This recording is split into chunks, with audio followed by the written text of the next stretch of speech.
सबसे पहले तो फाइनल रिजल्ट दिखा देता हूं। फाइनल रिजल्ट क्या रहा? भारतीय जनता पार्टी को 207 सीटें। किसी एग्जिट पोल ने नहीं सोचा था, दिया ही नहीं किसी भी एग्जिट पोल ने। मैं सारे एग्जिट पोल देखा, किसी एक छिटपुट में बहुत छोटे एग्जिट पोल ने 190 सीटें दी थी मैक्सिमम। 207 सीटें और तृणमूल कांग्रेस के पास सिर्फ 80 सीटें। कांग्रेस 2, उन्नयन पार्टी, जनता उन्नयन पार्टी हुमायूं कबीर वाली 2 सीट पे चुनाव लड़े, दोनों जीत गए। कम्युनिस्ट पार्टी ऑफ इंडिया 1 और AISF सिद्दीकी वाला वो 1। ममता बनर्जी सिर्फ 80 सीट। अपनी भविष्यवाणी कर रही थी या भाजपा का कर रही थी, समझ ही में नहीं। मैं परसेंटेज दिखाता हूं। जो लोग बोलते हैं ना कि फर्जी जीत है, अभी तो ममता की कहानी आपको दिखाऊंगा दोस्तों।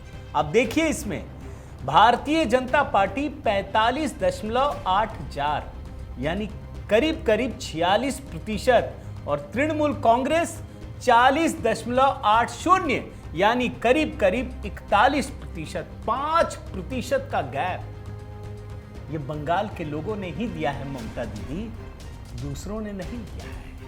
आप बाहरी पार्टी कह रही थी ना, उसी बंगाल के लोगों ने आपको बाहर कर दिया।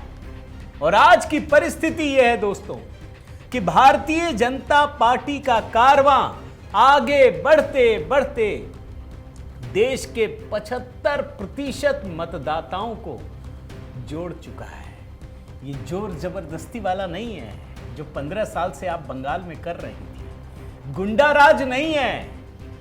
यहां भारतीय जनता पार्टी से जब जनता एक बार जुड़ती है ना, तो दोबारा जुड़ती है।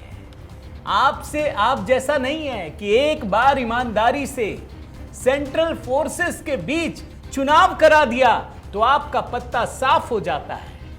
अरे किसको आप धोखा देती हैं? खुद को देती हैं। आप क्या राहुल गांधी बनना चाहती हैं? केजरीवाल बनना चाहती हैं? आज की कहानी में दोस्तों क्यों महत्वपूर्ण है आप समझिए। अभी मैं आपको ममता बनर्जी की पूरी कहानी दिखाऊं, लेकिन उससे पहले जो ब्रेकिंग न्यूज है वो ये है कि अमित शाह जी ने फिर से मोर्चा संभाल लिया है। और क्यों जरूरी है? दशकों का कुशासन, दशकों का। पश्चिम बंगाल में जड़ें, जो गुंडा राज है ना, वो जड़ें वो बिल्कुल जैसे कहते हैं ना कि अंतिम छोर तक फैला हुआ है।